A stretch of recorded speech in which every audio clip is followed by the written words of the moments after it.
Welcome everyone. This is the first Thursday of 2024.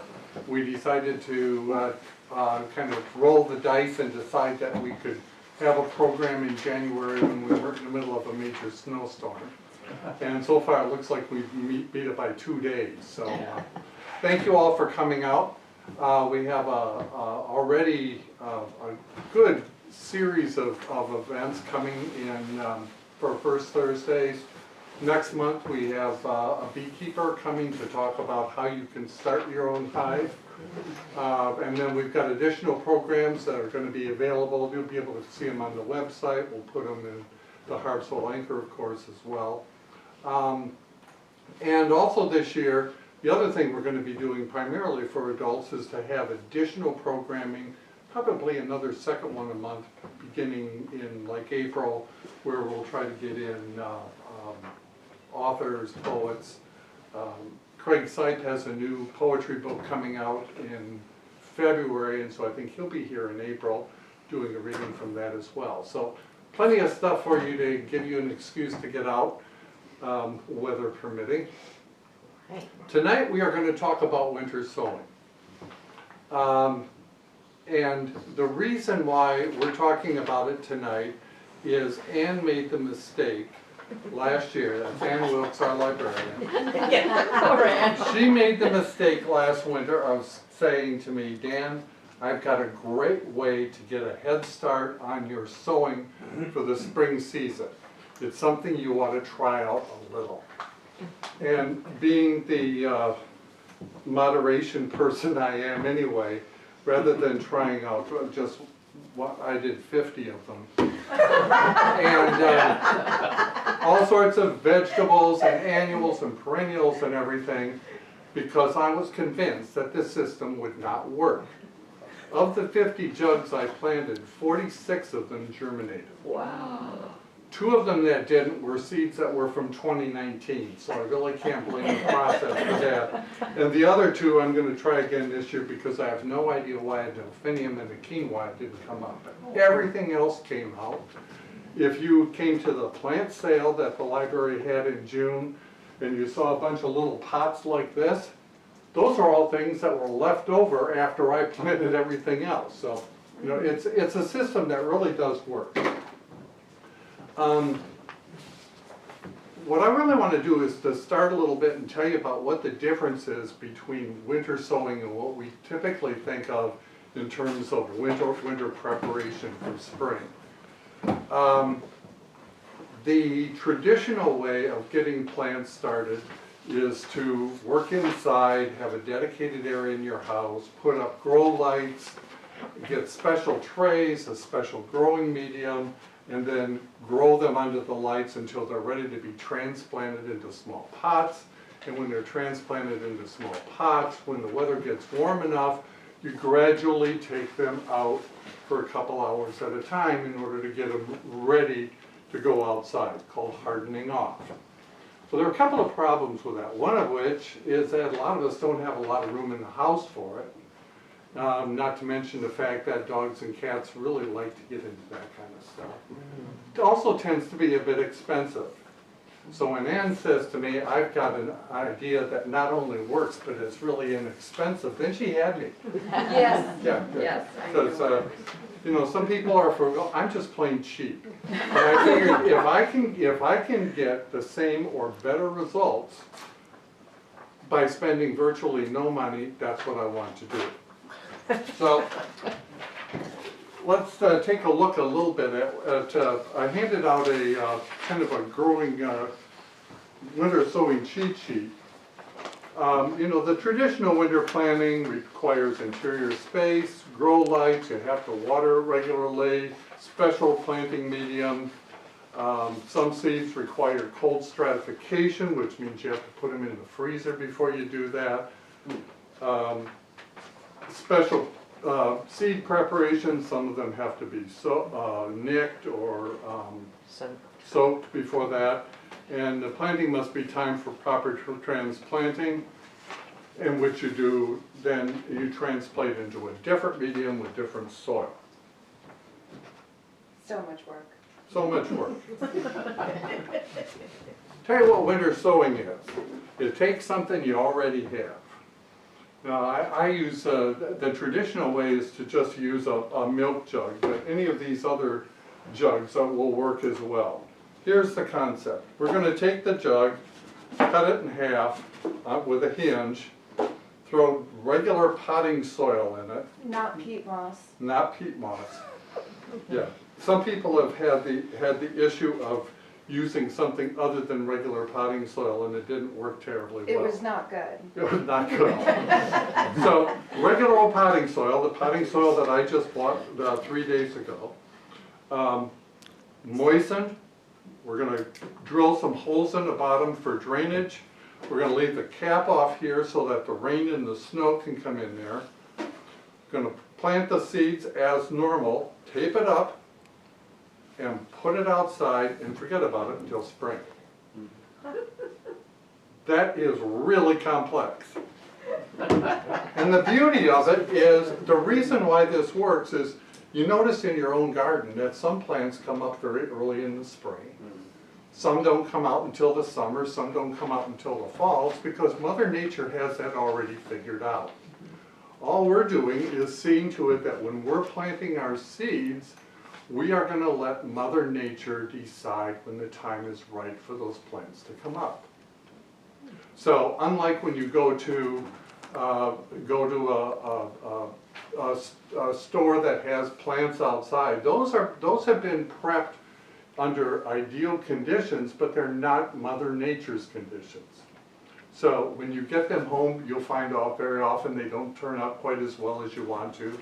And the reason is because tricking Mother Nature, it's not nice to fool Mother Nature, if you remember that one. So what we're going to do is we're just going to let Mother Nature do all the work from the initial planting of it. The beauty about putting the jugs outside in the wintertime is that we are putting them where they would normally be. So in the winter when it gets cold, there are some plants that require something called cold stratification.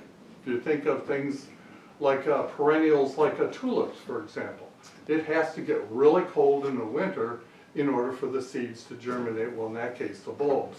But for perennials in particular, for the seeds to germinate, it has to be really cold for a long period of time. If the jug is outside with the seed in it, it's going to automatically have that period of cold stratification. Because it's also because it's outside, typically with things like beans or let's see, cup and saucer flowers, for example, you either are told to soak the seeds or nick the seeds in order to allow them to germinate. The fact that they're already in a natural medium means that you don't have to do that either. So all the muss and fuss that we think about in order to get an early start to winter planting is done just simply by using something that you've already got around the house. What we typically use, there are all sorts of things you can grow in. The easiest thing is a milk jug or a water jug, because what you need is about 3 or 4 inches of soil, regular potting mix in there. And the reason for that is that you want to have enough depth so that when it starts getting warmer in the spring, it doesn't bake, which tends to be a bit of a problem. You put the holes in there for drainage so that when the snow goes in and the rain goes in, it doesn't have excess moisture. Come spring, you get a couple of the really warm days and everything, it may be time to take a look at whether it's starting to dry out a bit. It's often the easiest way to do is take a look at it, and if the top of the soil is a different color, it looks chalky, obviously it's dry. Sometimes just by picking it up you can tell it's too dry. And then it's usually just a matter of hitting it with a spray like that, and then you're all set. When the seeds are ready in the spring, sometimes in March, sometimes in April, sometimes in May, and occasionally, we've been known to get a nice period of warm days and then it gets cold and you're afraid it's going to kill the seeds. Well, it doesn't happen in nature very often. off. And so it's not gonna happen here either. What happens is because it's in this kind of an environment, it's almost like a little mini greenhouse. So what will happen is the first thing that happens is you're gonna get 2 leaves coming out, which are called false leaves, a cotyledon. And that is the first breaking of the seed to let the plant know, hey, we're about time to get going. With most plants, when we plant them, the next thing we look for is within 2 or 3 days to see the first 2 or 3 sets of true leaves. You're not going to get that with winter sowing. With winter sowing, what's going to happen is you'll get the first false leaves come out, and then nothing will happen for 2 weeks. And you will say, something is wrong here. That's not the way things work. But it is the way things work, because in nature, as we're doing here, once it gets up there and starts to collect some of the sunlight and everything, the first thing a plant does is establish a very strong root system. So during the next couple of weeks after those first leaves appear, what the plant is doing is developing strong roots. So that after the roots are then developed, and that gives you the strength to handle changes in temperature and everything, that's when the next couple of sets of leaves come out. And when you have 2 sets of true leaves, or the plant gets to be probably about 2 inches, you're ready to transplant. You can put it out into the garden directly there, or typically, since I wasn't prepared for 46 kinds of plants, I bought a bunch of these things. You pick these up at the dollar store. Just little basic, almost throwaway plants. Put them in there, add them with a little bit of dirt, and then keep them in there until you're ready to plant them in the ground. The general rule about when you start winter sowing is that it starts after the winter solstice, and we've already passed that. But you can really start at any time, except for plants that need cold stratification, that period of time of extreme cold lasting anywhere from 4 to 6, maybe 8 weeks. Those we ought to be starting in January or February, or depending on how things are here, in March. But that's a January or February thing, to make sure that they have that opportunity to do what's natural for them. Then you get to your other plants, which are hardier plants, hardier spring plants.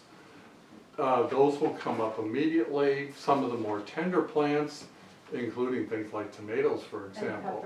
And peppers. Start late March. Yeah. April. There's nothing that says that you have to put everything out at the same time.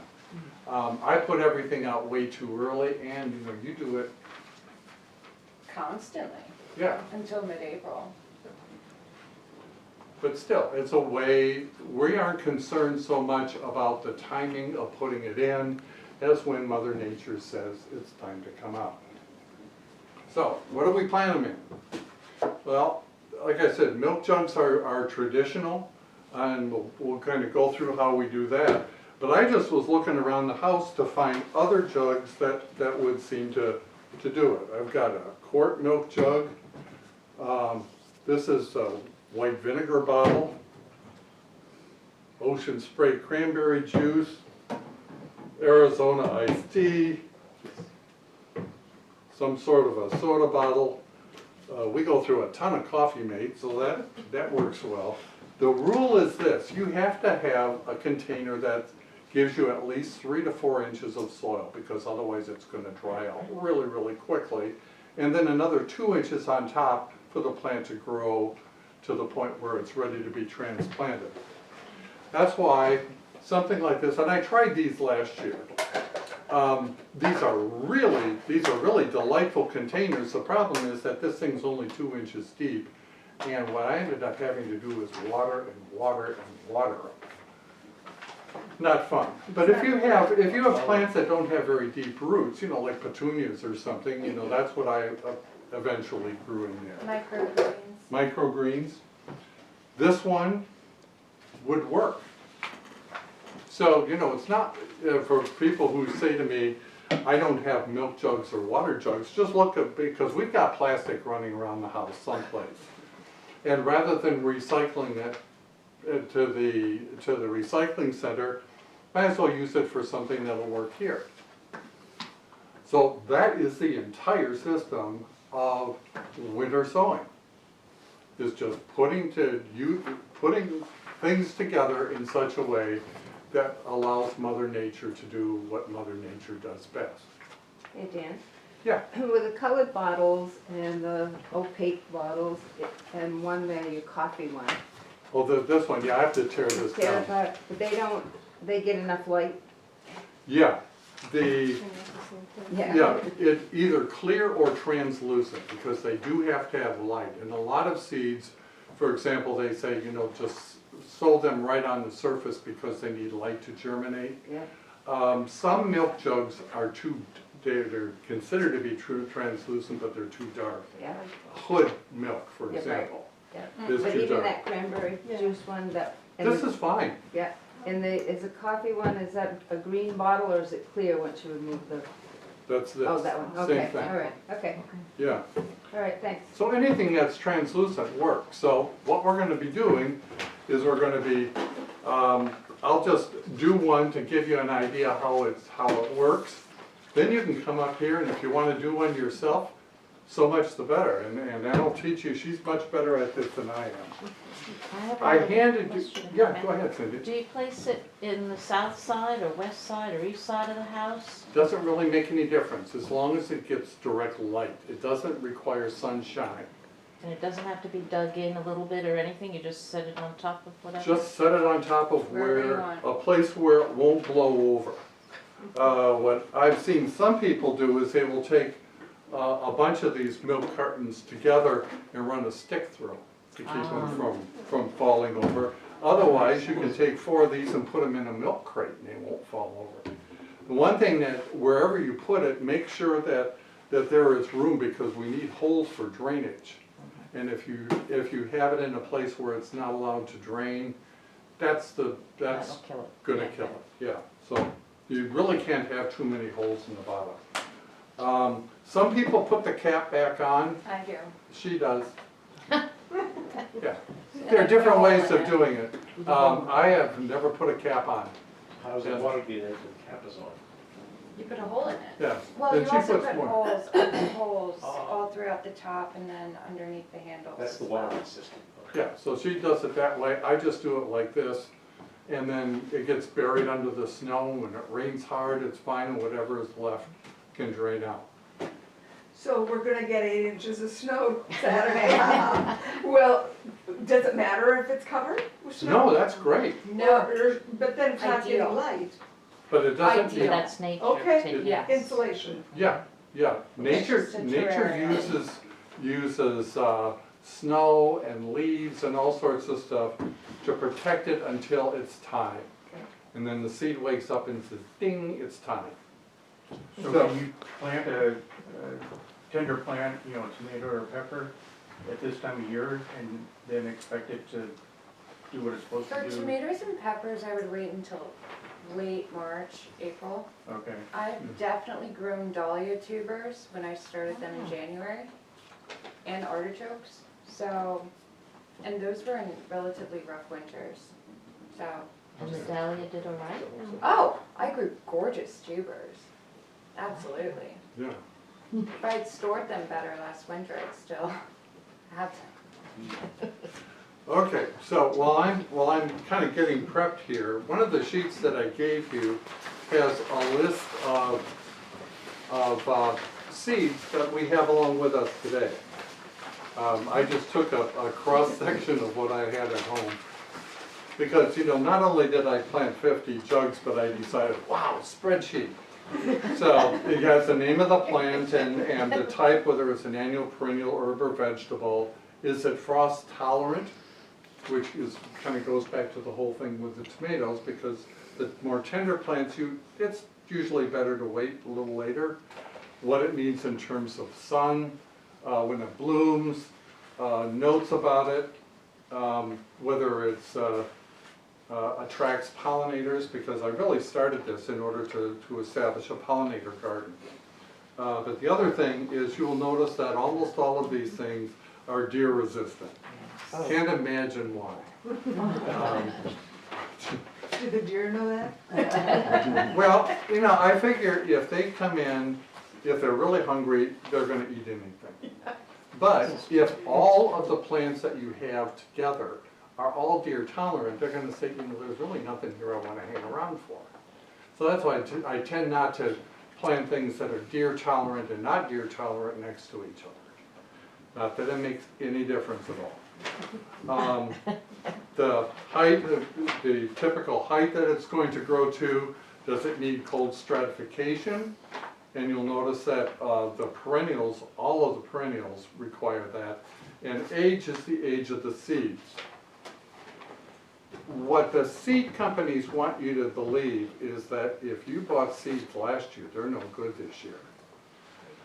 Typically seeds, if you keep them in a cool place, not a place that has a tremendous amount of fluctuation, seeds will typically be good for anywhere from 4 to 5 years.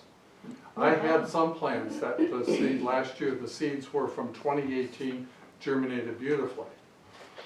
They won't, not as many of them will germinate, but you don't put just one seed in a jug either. You can take that chance.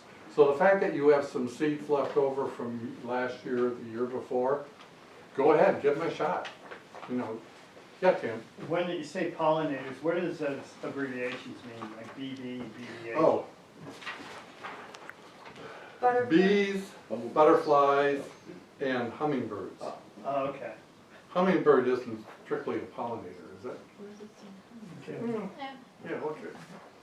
But those are what we like them to attract.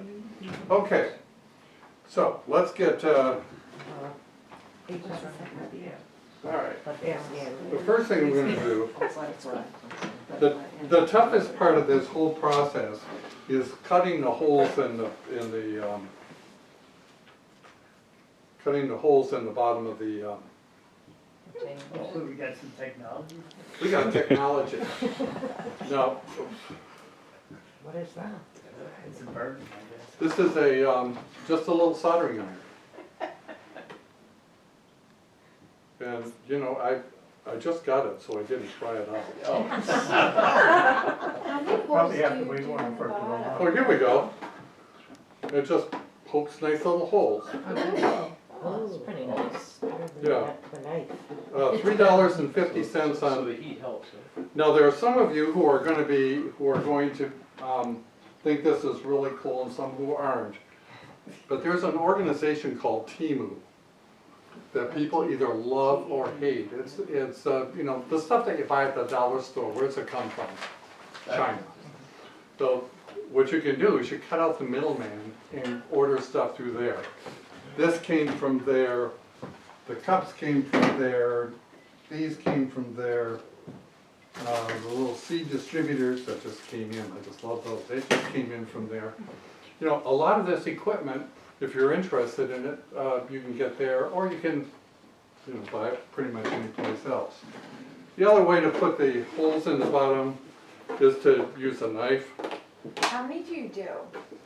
I usually do about, notice that I'm doing them on the outside, because if I set it down, then if it's on the outside at the bottom, there's still place to drain out. I usually do about 8 or 10. Because I typically do mine, I'll do one per quadrant, the very bottom, and then I'll do one on the top corner, Yeah, so 8. so that works. Now, here comes the fun part. We want to make sure that there's enough room to get 4 inches of soil. Boy, that stinks, doesn't it? Okay. There are a number of ways. There are a number of ways to do this. I just kind of like to use an old scissors. Here's a hint, make sure that you do not use the sewing scissors. That's a mistake that you make once very early in life. Oh, yes. You mean the good scissors? Okay, Yeah. so now I have a container with a hinge. Because I'm gonna be wanting to seal this thing up later. So let's put some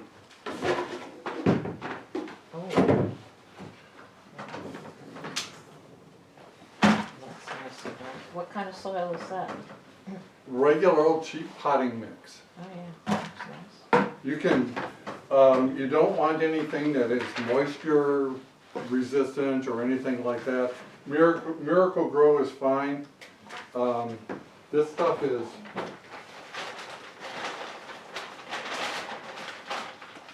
Stay Green. And I bought it because it was the least expensive stuff there, to keep with the. You don't have to use seed starting soil, just don't reuse soil because it's very important for the seeds to not have all that going on. By the way, water bottle, 4 inches of bottom, 2 inches of growth. So if you have nothing else but one of these, you can do it with one of these too. Awfully tough to drill the holes in. So what I've done now is I've put in enough water to make it clump. It shouldn't be dripping, but if it's clumping, it means that there's enough moisture in here. Yeah, leave enough room for the hinge here.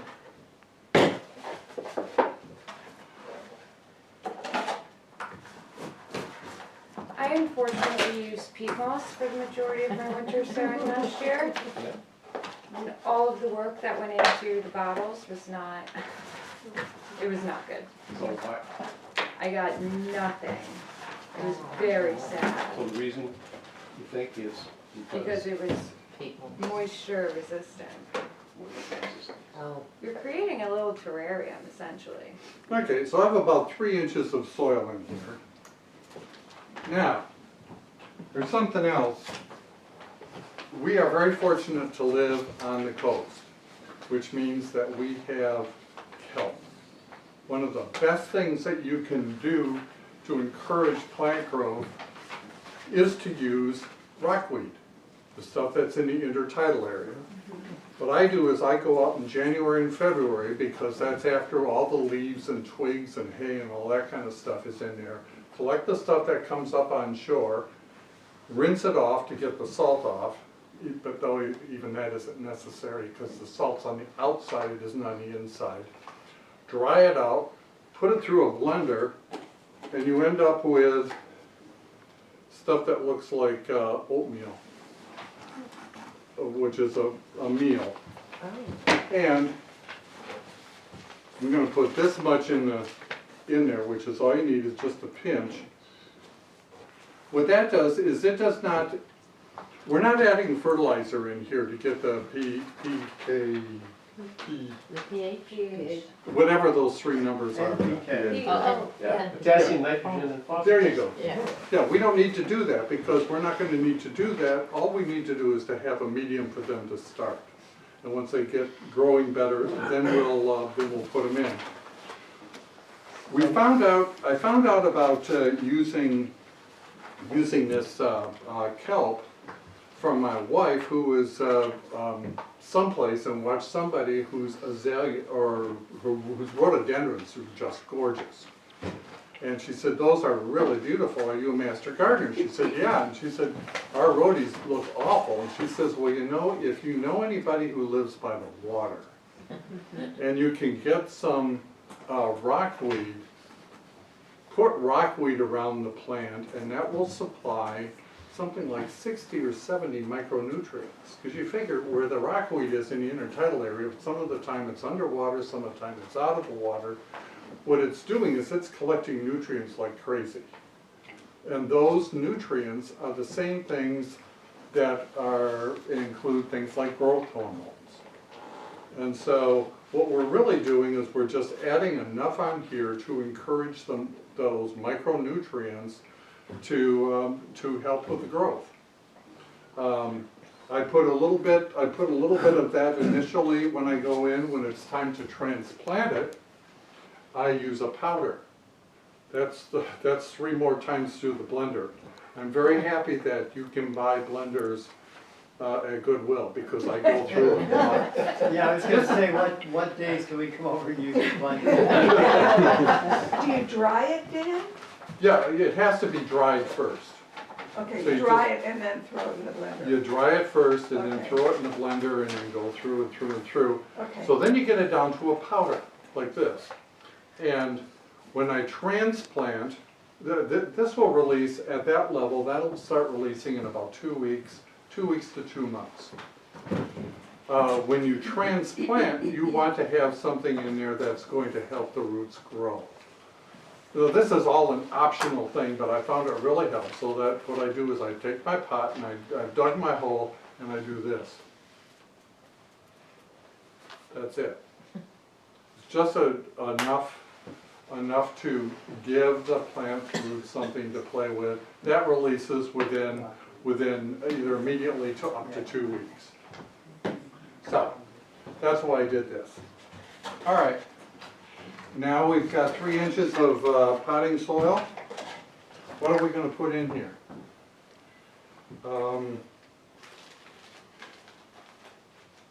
For this, I'm going to... Elysium? No, I'm going to use sunflower seeds.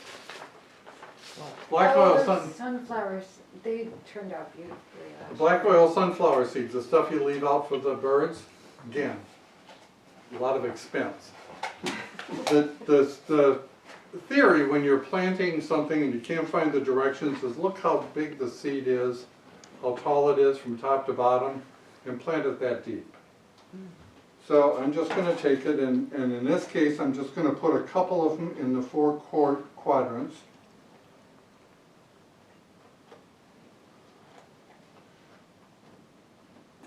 And one in the middle. So if everything works out right, I should end up with 5 plants that come up.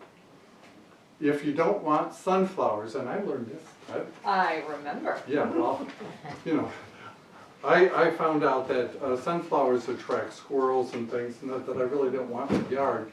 And I also didn't have a good place for them, so I gave them to Ann and she loved them.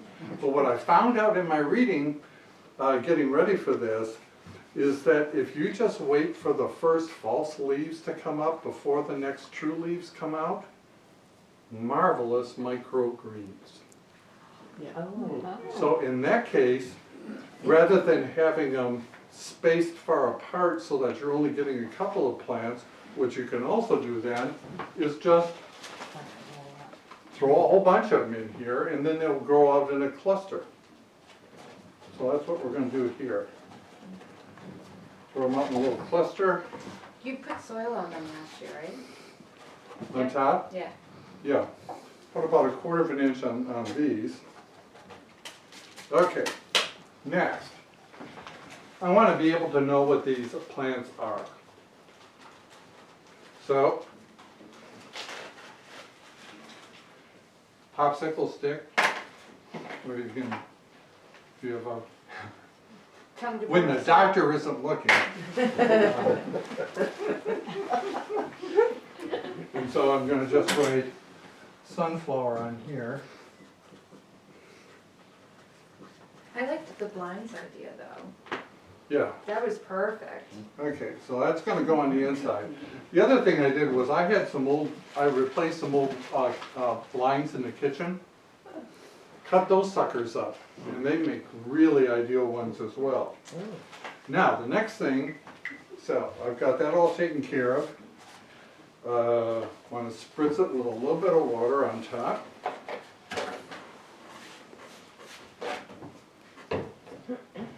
And now to tape it, there are a number of ways that you can tape. Some people use or duct tape.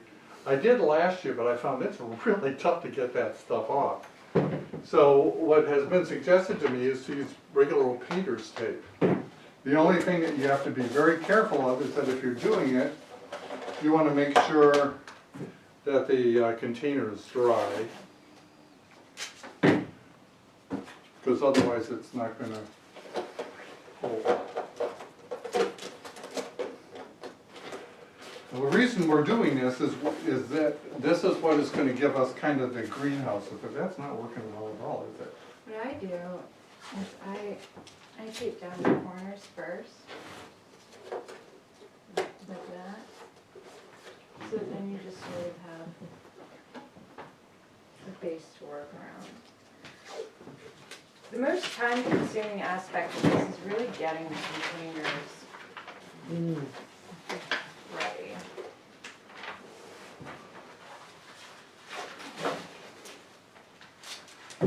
Do you do it inside and then take them outside, or do you do it outside? Depends I on guess the it doesn't day. matter. Depends on the weather. Yeah. Yeah. Do you find that if you have a lot of these in your yard, it will drop your tax assessment?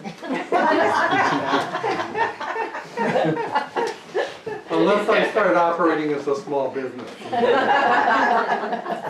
Okay. Okay, so now we've got it all taped up. Now, and I've marked it on the inside. The reason I marked it on the inside is because one of the biggest issues that people have had is they thought, I'm gonna write on the outside of the jug with a Sharpie. Problem is, the sun hits that Sharpie and it is gone. So, what I tend to do instead of using a Sharpie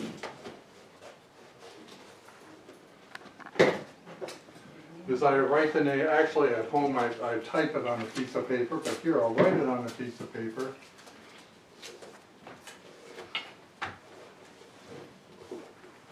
You want to make sure there are no gaps between the tape and the actual jug, because then everything we're doing is just going to. Sunflower. So when you have a bunch of them, once you have 50 of these jugs, it makes sense to be able to tell immediately what the thing is that you have. So if you mark it on the outside with something that you can read easily, it works really well. So this guy, we got a little problem. I think we've got a problem with I had old masking or old painter's tape here. But this guy's ready. Goes outside, don't put it under the eaves, let it go to a place where it'll get light, rain, snow, and then in the spring, start looking at it and saying, does it look like anything's going on here? Do I need to spritz it with a little bit more water? And the reason I do it with this rather than pouring water in is that if the seeds haven't germinated, the seeds will pop up right to the surface and start floating around in the container. So that's winter sowing. Wow.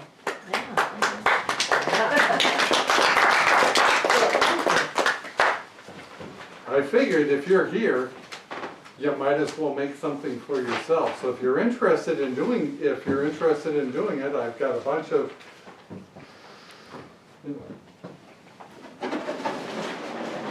I collect. Yeah, I collect jugs. So, if you're interested in trying one, yeah, Jan. Yeah, well, me too, just but only after one. these have germinated Like my one. to the point where you want to transplant them, how do you successfully get them out? You just take a little cement spade and just dig and then separate it into quadrants and pop out the whole root system and all, or do you drop it off and you take it out one clump?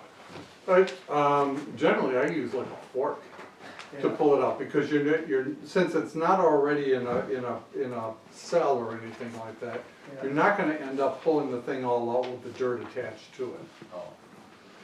So you'll end up just pulling the thing out and then looking at it, and you'll just see the roots hanging in and just put it into your new place. So you're not, so you're bare rooting it? Bare rooting it, yeah. Okay. But then, and that's the beauty of the system as it is that the roots are so strong by the time. It isn't like when you're using other methods of planting where you pull the thing up and the roots look like they're really not very happy. The roots are the happiest part of the plant at that point. So you never try to plant it with the medium, or you haven't tried that? Well, there is a I do it. Yeah. yeah. The medium being the soil. Yeah. That's ideal if you can do it. I've just Well, I found just it think maybe you difficult. could just like cut it in quadrants with a little, like a spade or something and pop it. Sure, there's no wrong way of doing it. There's another theory of planting things where, you know, particularly if you're dealing with something that has a very small seed, like a coneflower, for example. The seeds are so absolutely tiny, there's no way that you can just plunk them in there individually and separate them out well. So the method is something called hunk of seeds, where you just spread all the seeds out on the medium, cover them lightly, and then pull them out as a hunk and transplant them as a hunk. Right. And then the stronger ones will survive and the weaker ones won't. So, yeah, either way works well. Yeah. There are some plants like, what is it, there's something that I have here. Asters. One of the things that you read about when you're looking at asters is it says, these do not transplant well. And the reason they don't transplant well is because when you're getting ready to transplant them, the roots aren't strong enough. I have had no trouble. I planted probably 5 or 6 different plants that said, these don't transplant well. You know what else doesn't transplant well is larkspurs. And I've had no trouble with those either because, again, the roots are so strong and you're transplanting them when they are small enough that, you know, if you waited until they got to be that tall, then you've got an issue. But when they're that small, they're only a couple of inches tall. So are you transplanting, like those sunflower seeds, are you transplanting them in the spring in the garden, or? Direct, So you're not transplanting in little pots like that? only if you No. want to. Yeah, No, I don't want. I No. know, neither do no, I. you can absolutely put them directly into the garden. Absolutely. In fact, that's everything I've read has suggested that's probably the best thing to do if you can. My problem is I had so many of those stupid little plants that I didn't have, and I didn't know where I was gonna plant them. So that's why I put them into the little cups. But yeah, they are ready at 2 inches tall. When they've got 2 sets of leaves, they're ready to go right into the garden. And did most of them come to fruition at 2 inches at about May or June, or? Depends on- Or they were all different? It depends. The first thing that, for me, that came up was the sunflowers, Oh, really? which was really kind of crazy. Yeah. But I would say that they all germinated over a period of about 4 weeks. So again, it was just things like tomatoes or other plants that say, you know, don't plant the seed until the temperature is 50 degrees or something. Those are going to be later because the soil isn't going to be warm enough for them to germinate. So even though you started these early, this job, they're not going to, if you put them outside, they're not gonna start Until it's- growing until it's time for them to start growing. Absolutely. Just like the way, you know, what the little flowers that show up in your yard. What makes them all of a sudden decide that, well, it's the middle of July, it's time for me to do it? Right. It's just the way they are designed. And so what we're doing is we are mimicking what's going on in nature and not forcing them to do anything before they're absolutely ready to do it. All right. Well, if you would like to take a crack at it, you're more than welcome to. I've got all the stuff out here. Otherwise, I'm just absolutely delighted that you came out here. And I hope you give it a try, and then you'll find out if you go onto there's a Facebook group called Winter Sowers. That has more information than I could have possibly given today.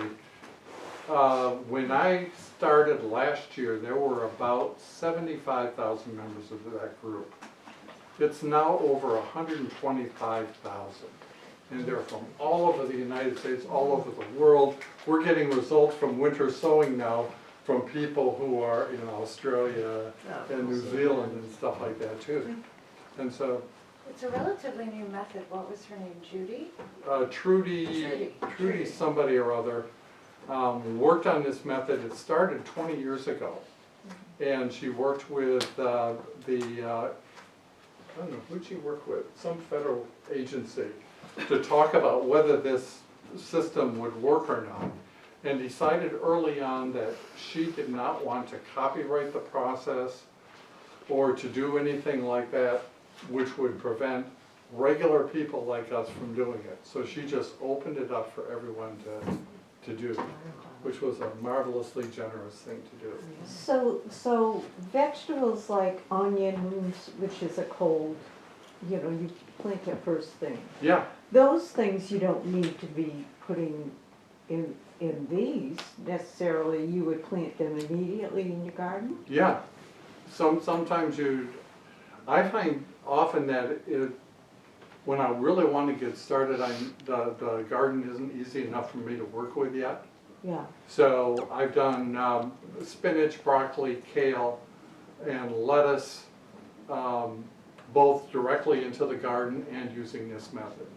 Something like carrots, you wouldn't want to use this method for carrots, because How about Yeah. peas? peas, I just plant my peas directly. Yeah, Anything with a I big was seed like that, Yeah.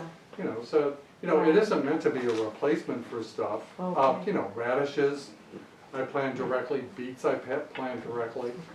But, you know, things that need a little bit of an extra help, Brussels sprouts, artichokes, you know, those were all started using this method as well. Asparagus. Asparagus, I haven't done asparagus. I thought asparagus needed years Yeah, still. like Oh, 5 yeah, but when you get it really started, and then you put it in the ground and wait for the 3 years, we'll see how mine ends up this year, so. But it started well in the container. Oh, I yeah. do too.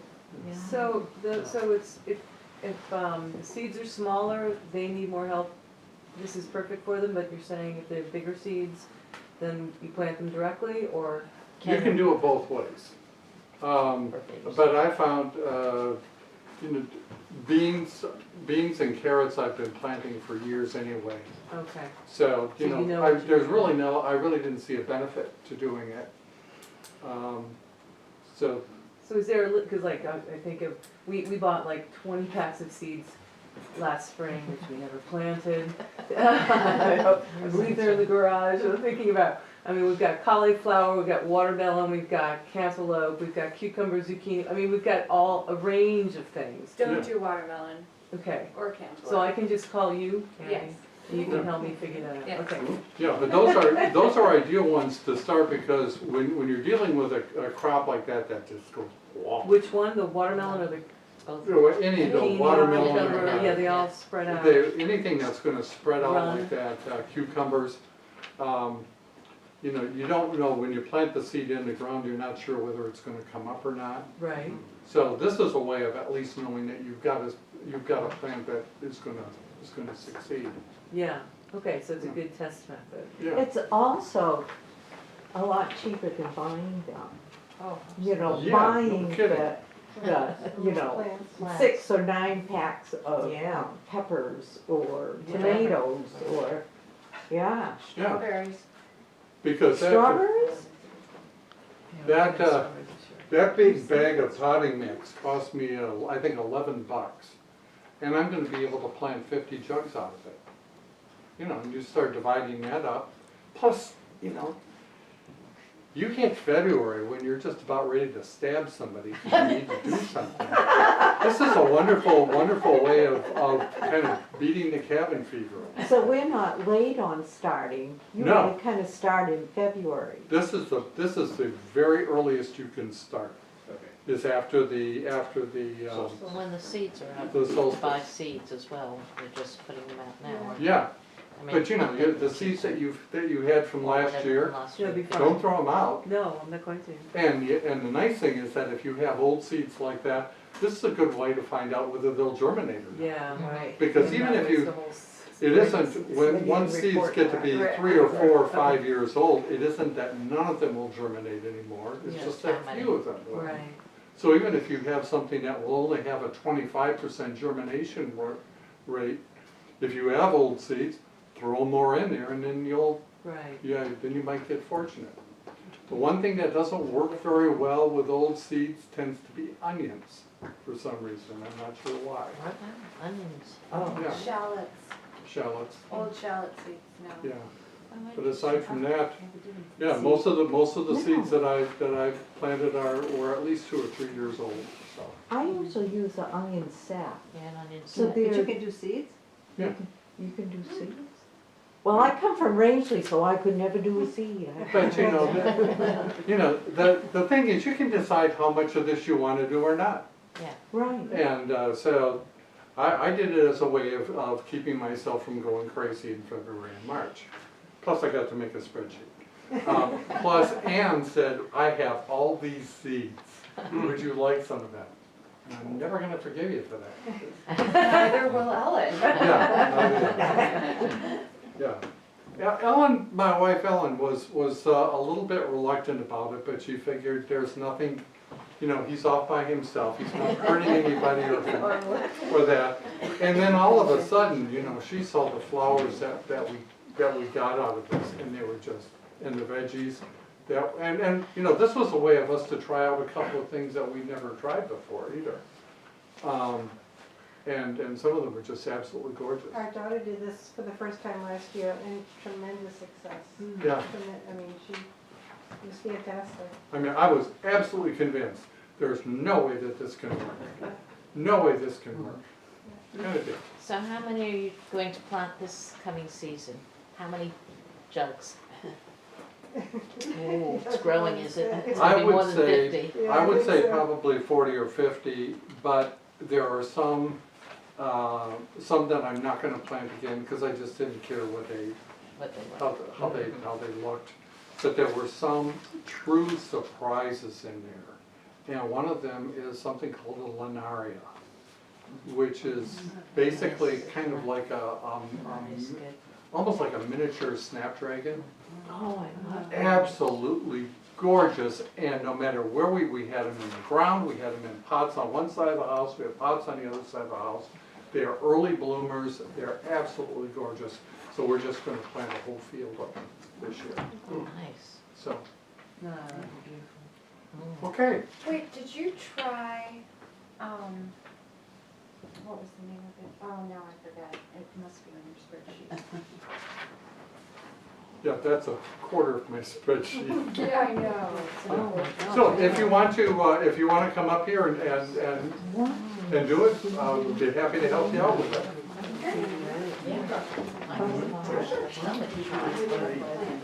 Good, so thank you very much.